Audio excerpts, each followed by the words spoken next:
I'm your host, Ellen Nicole. And I'm your host, Eileen Nikita. And welcome to the Instant Caregiver, Episode 6, The Essentials of Home Care, Part 2.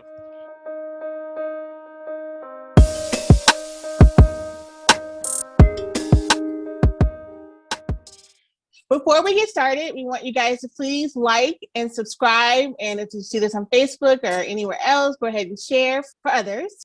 So we like to start off with a story, and then we'll go into the tips that we have for you today. In December of 2018, we went to the nursing home, and our mom was in clear distress. She kept moaning and making noises, and she had never done that before. And just to give you a little background, like a few weeks, like I guess 2 or 3 weeks leading up to that, our brother would go see her, and he would go visit the nursing home unexpectedly. They didn't know when he would show up. It would be on the days that we weren't there. And he was really concerned because our mom was really, really lethargic, more so than she was before. She was not able to eat. And he brought it to their attention. They're like, oh no, she eats, she's just tired. But these last 2 weeks are really, really different. Just fast forward, and we've talked about this many times, but basically she had aspiration pneumonia, and our mom was starting to actually get more signs or showing more signs of dysphagia. We didn't know it until she had aspiration pneumonia, which was like a red light for us, because we realized that something wasn't right in terms of how they were feeding her. Before, when she first, and like I said, she was in a nursing home almost 4 years, and that last year, she declined really quickly, and we thought it was because they were giving melatonin. But when she got aspiration pneumonia, and the doctor explained to us that it's when someone is not able to eat, or either they're being fed too fast, or they're not able to swallow, they have dysphagia. And dysphagia is when someone has difficulty swallowing and eating. That aspiration pneumonia is the result of that. Again, we said this before, that was like, we were like, okay, we have to get her home. We got to get her out of there, because she'd had so many other issues, but that almost killed her. And the doctors and the nurses said they weren't even sure if she was going to make it. So we realized, and I said to myself the very first day we brought her here, that it was going to be all about the nutrition. You know, it was going to be all about whether or not she was going to eat. And I know that first week that she was here, even the CNA from hospice was afraid to feed her, because she was just getting over that aspiration pneumonia. And in fact, we actually had to get her some more antibiotics. She was on hospice, but they did give her antibiotics, and she was able to heal from that. And I am happy to say that my mom never got aspiration pneumonia in the 3 years she was here. That last year, and we'll talk about, her nutrition did decline. We did everything that we could to feed her various nutritional supplements, and it really did work. But in the end, when your loved one has dementia, it's a terminal illness, and there's no amount of feeding, no amount of water at the end that we could have done that would have saved her. But we were able to prolong her life, and she had a really good last few years. She was happy. She was able to eat and enjoy her food. Even on her birthday, she had cake and ice cream. So today we're going to talk about how we were able to provide her the nutrition and the protein. If you know anything about dementia, protein is extremely important in making sure they get not only for the nutrition, but also for their skin. And then we're going to talk about the skin care. And it's not just the food and how you clean and the products that you use, but it's also the other products that you don't even think about, that we don't think about when we're sleeping, and the pressure that we have on our body. But someone who is bound to a wheelchair, or even into the bed, it's all about the pressure and making sure that their pressure is evenly distributed. So we're going to talk about those items. And finally, we're going to talk about just miscellaneous tools and things that we learned over the 3 or 4 years that she was here, that really helped to make her life meaningful. And it's all about the quality and comfort of her life. And I want to say my mom smiled every single day of her life. Her last few years here, she was extremely happy. So that's the things that we're going to talk about. Nikita really was primarily, I call her the nutritionist. she's going to talk about nutrition and the things that we did to try and make sure she had her nutrition. Okay, so like she said, the nutrition. The first thing that we did, we wanted to still make sure that my mom had flavorful food, because just because you're on parade food does not mean it can't taste good. So we had a blender that we use, and really can grind up what. It was a Vitamix, okay? It was a Vitamix. Oh, that okay. is the top of the line No. mixer. Huh? Right. It's okay. a Vitamixer. Okay, so right. So she had a Vitamix, was something that we had before, but we didn't realize how critical it was going to be for her care. And so that's the first thing you have to think about is if they're on parade foods, and parade, a lot of people think for parade means that it has to be gummy. No, it just means that it just can't have like lots of big pieces of chunks of stuff. It has to be like a parade, kind of like this is pudding, but parade's a step higher, so it can swallow, so it can go down a little bit easier. And so, like she said, the Vitamixer was very, very important. And so one of the things we tried to do was we made things that she loved, like meatloaf. She loved meatloaf and mashed potatoes. So we would make that a lot, and I would put that in the Vitamixer, and I would make it a little spicy because my mom, she loved to eat. And then also for her drinking, when she first came home, she was on kind of like liquids, but then it got a lot harder for her to swallow.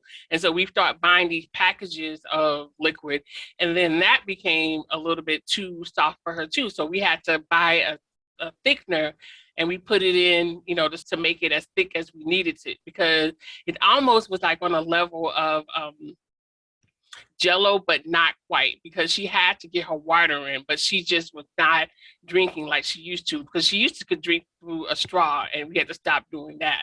So the thickener is something that we use, and we'll put the name of the brand that we use and that we love, because you can make it as thick as you need to. The one that you already buy is, most of them, it's like they have honey consistency and then a step higher, but we wanted to make it even thicker than that. Yeah, so it was like honey and then nectar, and then it had nectar with like the highest consistency. Yeah, but that wasn't enough. So that's why we started going through the actually buying a thickener, so we can do it ourselves, because we could also do it with our food if we need to make it a little bit thicker. And then electrolytes, that is really important, because sometimes when they are on parade foods, they may not get enough nutrients and vitamins, especially if they may be hydrated or if they weren't getting enough water.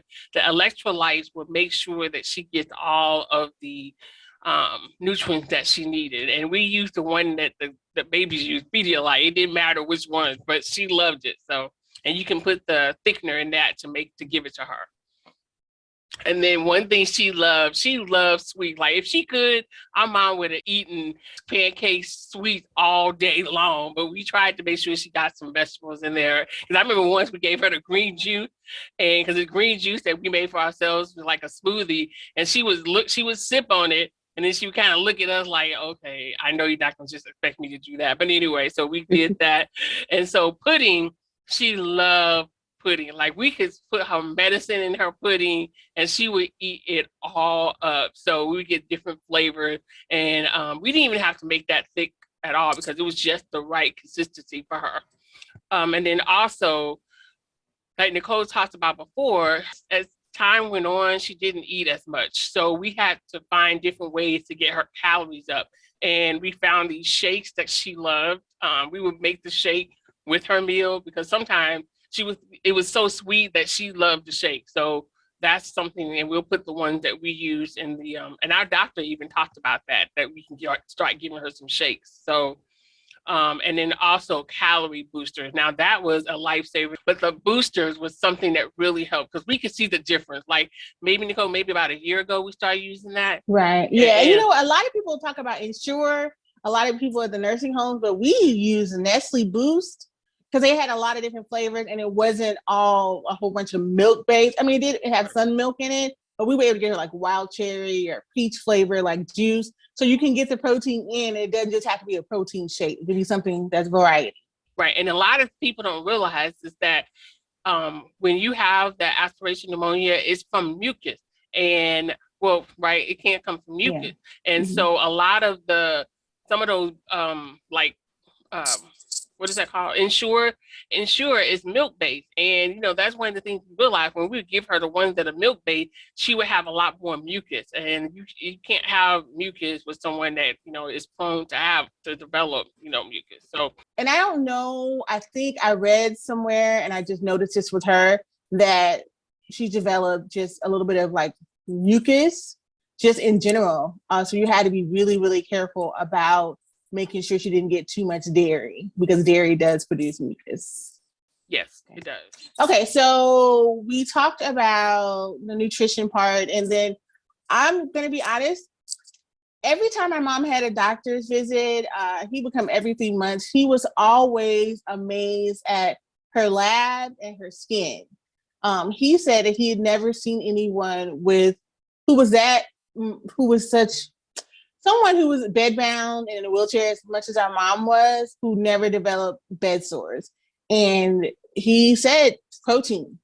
Protein. I have a friend who's a doctor, and she said make sure your mom has protein. So we also put protein powder in her shakes and everything too. So we did use protein powder as well. I put protein in everything, really. I put it on her breakfast, lunch, and dinner.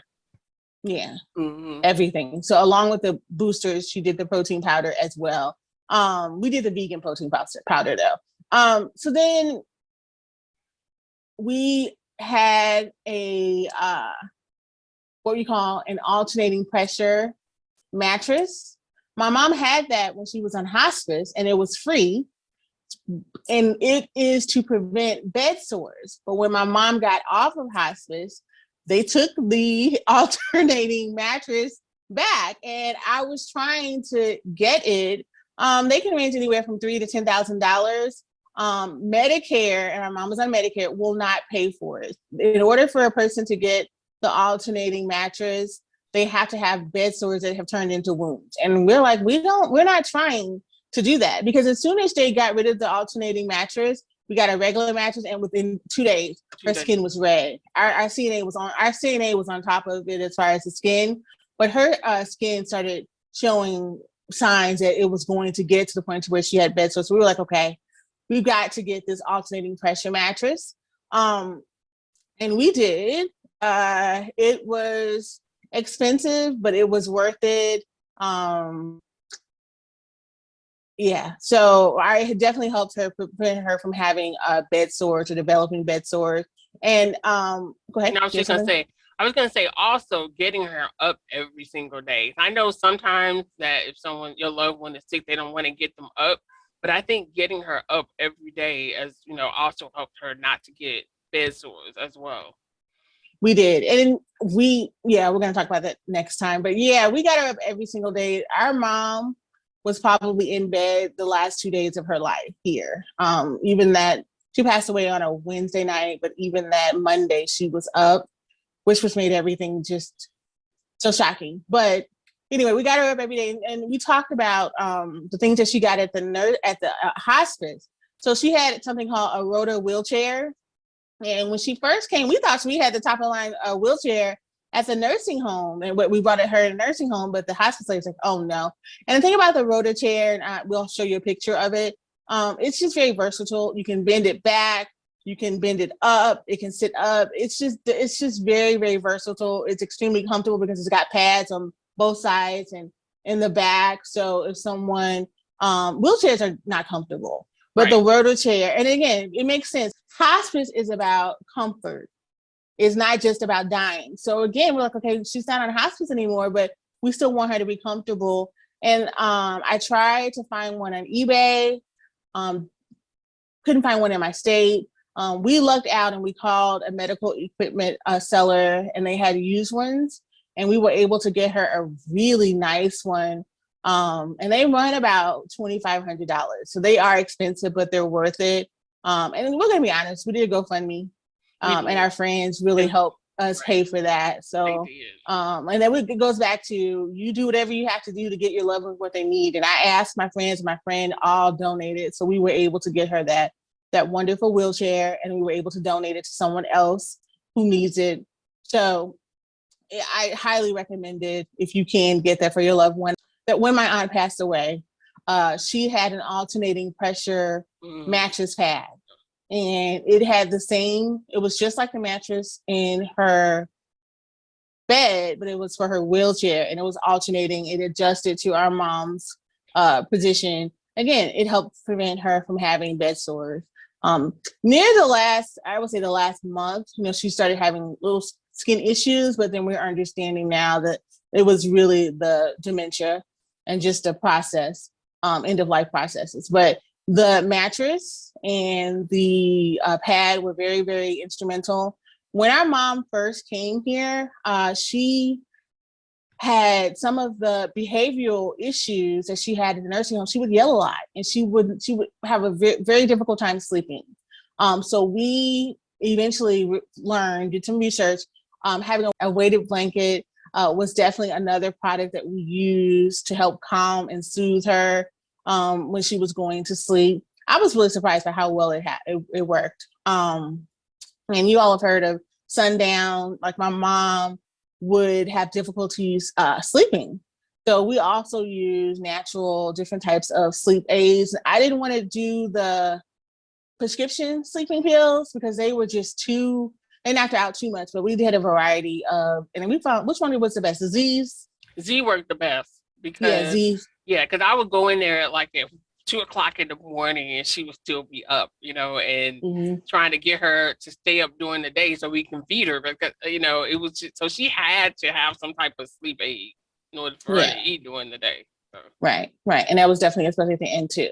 So Nikita did a lot of the hygiene portion of it, but we're going to talk about how she incorporated music. When I say music was a huge part of her care, even when she was in a nursing home, we would do little shows for her ourselves and lip sync to Motown. And so yes, their entertainment part was so much fun when we realized that it made her come so alive. The first one is my sister had a sorority sister that was a singer, and they came to the nursing home and they performed some old school R&B, and everybody loved it. My mom was she was like sitting up in her chair waiting for them to perform. It was so beautiful. And what I realized, and so when we got her home, I said, what, music makes her come alive. So when I would try to get her to eat and I was feeding, I would turn on Stevie Wonder.